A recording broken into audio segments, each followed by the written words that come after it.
Hello everyone, welcome back to my channel.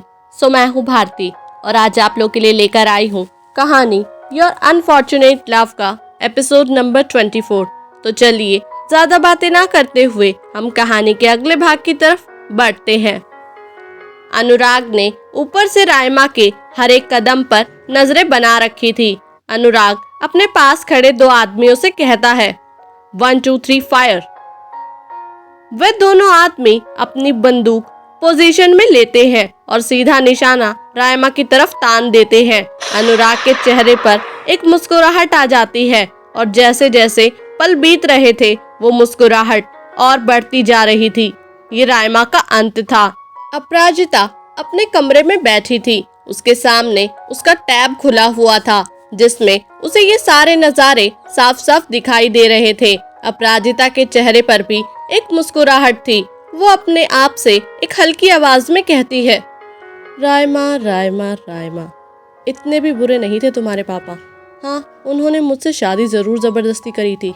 उसके बाद उन्होंने मुझे प्यार भी बहुत किया था। पर क्या है ना, तुम्हारे पापा के प्यार से ज्यादा मुझे उनका पैसा और बिजनेस से प्यार था।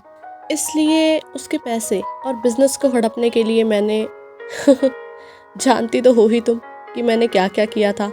तुम्हारी बर्बादी की वजह भी मैं ही थी और आज तुम्हारी मौत की वजह भी मैं ही होंगी। ये वादा है मेरा तुमसे। गोली बंदूक से निकल चुकी थी। बस कुछ ही सेकंड बाद ये गोली रायमा को लगने वाली थी। लेकिन कहते हैं ना कि इस दुनिया में अगर सबसे ज्यादा बेवफा कोई है तो वो वक्त है। कब किसकी तरफ हो जाए कुछ नहीं कह सकते। कब किसको धोखा और किसका साथ दे दे कुछ नहीं कह सकते। वक्त बदल गया। अपराजिता और अनुराग दोनों की हंसी गायब हो जाती है क्योंकि गोली उसके खुद के खून को लग गई थी। कुछ सेकंड पहले रायमा आगे आगे चल रही थी और प्रेम उसके पीछे। अचानक से रायमा अपनी जगह पर रुक जाती है।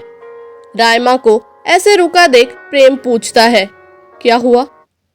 रायमा कहती है, मैं इतनी आसानी से नहीं मरूंगी। ये कहकर रायमा तुरंत नीचे बैठ जाती है। कुछ समय पहले गोली के रास्ते में वो थी, पर अब इस गोली के रास्ते में प्रेम था। इससे पहले कि प्रेम कुछ समझ पाता वो हो चुका था जिसकी उम्मीद किसी ने भी नहीं की थी।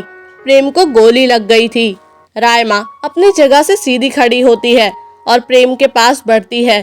प्रेम का बैलेंस बिगड़ता है और वो लड़खड़ाते हुए नीचे जमीन की तरफ गिरने लगता है। वो रायमा का हाथ पकड़ता है पर रायमा उसके हाथ को झटक देती है। प्रेम सीधा जमीन पर गिर जाता है। रायमा उसके पास जाती है और उसकी जेब से अपनी गोलियां निकालते हुए कहती है, राहु केतु शनि सबकी दशा लग चुकी है तुम्हारे इस परिवार को। सामने से मुझे अपने घर में आने का इनविटेशन नहीं देना चाहिए था तुम्हें। अपने बाप से मिले हुए हो ना तुम। रायमा की बात सुनकर प्रेम अपनी बेजान आवाज में कहता है, नहीं नहीं, ऐसा कुछ नहीं है।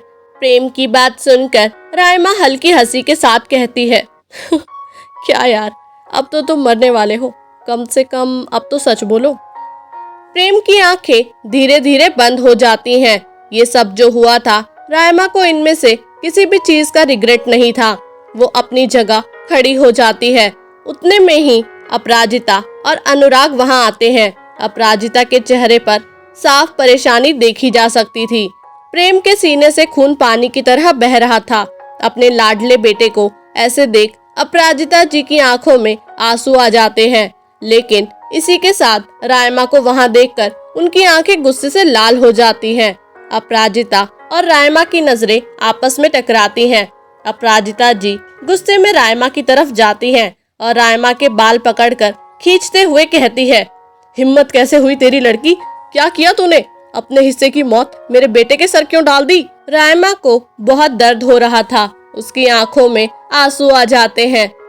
अपने उन झिलमिलाती आंखों से वो अपराजिता जी की तरफ देखती है। आज से कई साल पहले ये उसकी माँ थी, पर आज ये उसकी जान लेने पर उतर चुकी थी। रायमा अपराजिता जी के हाथ को झटक देती है और कहती है, मौत मेरी नहीं, आप लोगों की आई है। ये खेल, ये कहानी, अब सब कुछ ही दिनों की है। उसके बाद विनर और लूजर दोनों दुनिया की नजरों के सामने होंगे।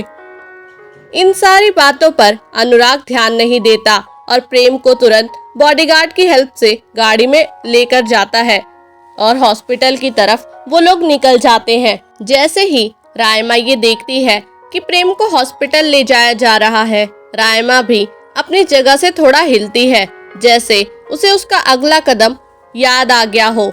वो अपराजिता जी को वहीं छोड़कर आगे बढ़ जाती है। कुछ समय बाद सौम्या भागती हुई ऑपरेशन थिएटर की तरफ आती है। उसे पता लग चुका था कि प्रेम बहुत ही ज्यादा सीरियस कंडीशन में है। ऑपरेशन थिएटर के बाहर हर कोई बहुत ज्यादा चिंता में था। सौम्या को देखकर अपराजिता जी उसको गले से लगा लेती है और कहती है, सौम्या सौम्या बेटा, अब तेरे हाथों में है, मेरे बेटे को बचा लो। सौम्या अपराजिता के हाथ पर हाथ रखती है और अपना सिर हिला देती है। असलियत तो ये थी कि सौम्या जानती थी कि गोली लगना कोई छोटी बात नहीं होती। प्रेम की जान बचाना बहुत मुश्किल होने वाला था। सौम्या मंदिर में रखी दुर्गा माँ की मूर्ति की ओर देखती है और मन ही मन कहती है, माँ शक्ति देना मुझे, बहुत प्यार करती हूँ मैं उससे। मैं अपने हाथों में उसे मरते हुए नहीं देख सकती। क्या प्रेम की जान बच जाएगी? क्या रायमा अपना बदला ले पाएगी? जानने के लिए सुनते रहिए कहानी your unfortunate love. Thank you.